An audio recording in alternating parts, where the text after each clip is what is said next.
Bismillahirrahmanirrahim. Assalamualaikum warahmatullahi wabarakatuh. Halo, selamat pagi semuanya mahasiswa dan mahasiswi agribisnis.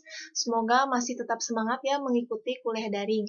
Baik, di pertemuan 10 ini kita akan melanjutkan materi minggu lalu. Minggu lalu itu sampai dengan tinjauan pustaka, tepatnya hipotesis ya.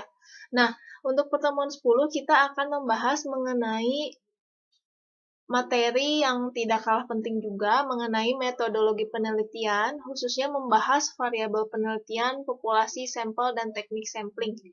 Nah, ini juga harus yang diperhatikan oleh kalian ketika menyusun penelitian, karena benar-benar harus hati-hati. Oke, lanjut aja ya.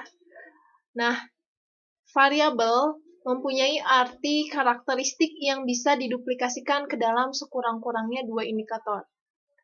Kemudian, ada dua jenis variabel jika dilihat dari klasifikasi pengukurannya. Ada kuantitatif tentu saja, keadaannya ini dapat dinyatakan secara numerik. Yang kedua, variabel kualitatif, di mana kebalikan dari kuantitatif, variabel ini tidak dapat dinyatakan secara numerik. Dilihat dari peran, posisi variabel ada tiga. Yang pertama, variabel bebas atau independent variable adalah variabel penjelas, prediktor, atau penentu. Nanti ada gambarnya biar kalian paham. Kemudian variabel terikat, dependent variable adalah variabel konsekuensi atau akibat, dan variabel intervening adalah variabel penghubung. Nah, seperti apa contohnya? Contoh, independent. Pelatihan sebagai variabel atau kita sebut sebagai variabel X1, kemudian kemampuan manajerial X2, kemudian motif berprestasi Y, dan kinerja Z. Jika kita lihat jadi seperti ini. Ini adalah pelatihan X1 dan X2 merupakan variabel independen, di mana berarti ini variabel penjelas. Nah, kemudian ada motif berprestasi, intervening ini variabel penghubung antara variabel X1 dan X2 ke Z, ke variabel kinerja. Dan variabel kinerja ini adalah variabel yang terikat, gitu. Jadi intinya tidak bisa berdiri sendiri. Kemudian ini contoh-contoh operasional variabel, di mana misalnya contoh variabelnya ini mengenai kemampuan manajerial. Nah, ada dimensinya. Dimensinya itu skill perencanaan, skill pengorganisasian, semua unsur manajemen. Nah, ini dapat dari mana dimensi, kemudian indikator. Nah, ini silahkan kalian cari teori yang harus ada grand teori, di mana teori utama itu yang menjelaskan mengenai hubungan suatu variabel beserta indikatornya gitu. Jadi yang paling utama memang ketika kalian sudah menentukan tema, kalian harus menemukan teori grand teori, kemudian juga teori-teori pendukung agar kalian tidak bingung bagaimana untuk menuliskan penelitian kalian gitu. Nah, nanti ini seperti biasa akan dibagikan ya. Jadi ini hanya sekilas saja supaya kalian ada gambaran dan kenapa alasannya untuk kuliah daring materi ini diupload di YouTube agar mungkin ada dari kalian yang ada kepentingan mendesak, tidak bisa kalau misalnya disampaikan secara live, khawatirnya tidak bisa mengikuti atau mungkin koneksinya yang kurang stabil gitu. Nah, jadi kalau misalnya YouTube ini masih bisa kalian play kapanpun gitu, selama kalian berada di Google Classroom, Madlit, SOS gitu ya. Nah, selanjutnya ada arti populasi. Apa sih itu populasi? Nah, populasi ini memiliki makna di mana wilayah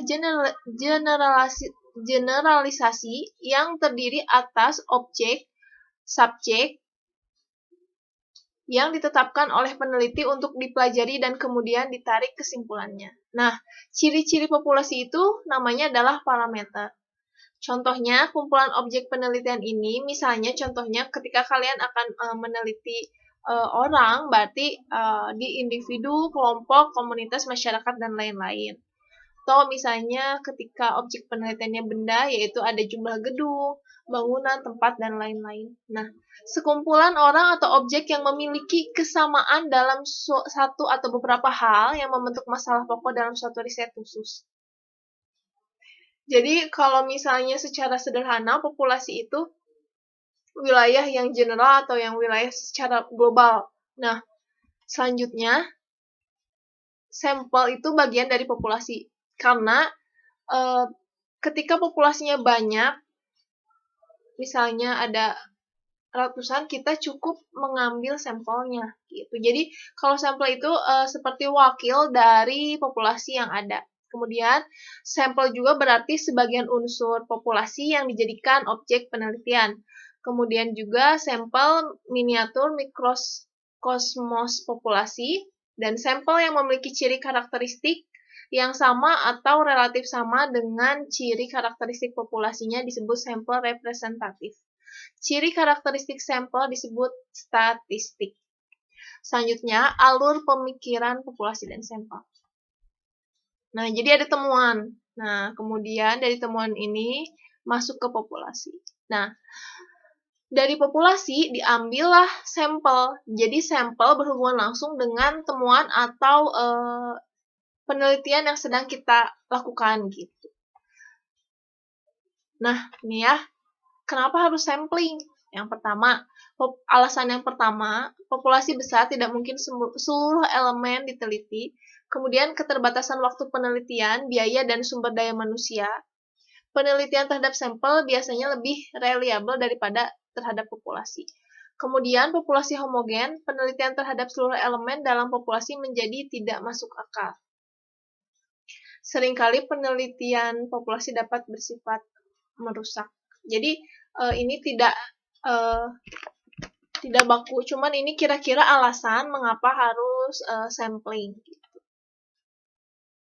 Selanjutnya, nah ini ya, jadi ketika menentukan sampel juga tidak asal, ada teknik-tekniknya. Nah, proses pemilihan jenis sampel dengan memperhitungkan besarnya sampel yang akan dijadikan sebagai subjek atau objek penelitian. Pemilihan sampel harus bersifat representatif, artinya sampel yang dipilih mewakili populasi baik dari karakteristik maupun jumlahnya. Oke, ada dua jenis. Ada secara metode, yang pertama ada metode acak atau probability sampling, dan yang kedua metode tak acak, non-probability sampling. Oke, di metode acak ini terdapat 4. Ada acak sederhana, simple random sampling, kemudian juga systematic sampling, terus juga berstrata, berkelompok, cluster sampling. Nah, jadi masing-masingnya mempunyai juga 4 metode. Yang pertama, untuk metode acak ada sampling kemudahan, sampling purposif, sampling kuota, dan sampling bola salju atau snowball sampling. Nah, kita akan bahas secara sekilas. Selebihnya ini bisa kalian pelajari ya. Jadi, metode acak adalah metode pemilihan sampel di mana setiap anggota populasi memiliki kesempatan yang sama untuk dipilih. Teknik ini meliputi simple random sampling, systematica sampling, dan stratified sampling, dan cluster sampling.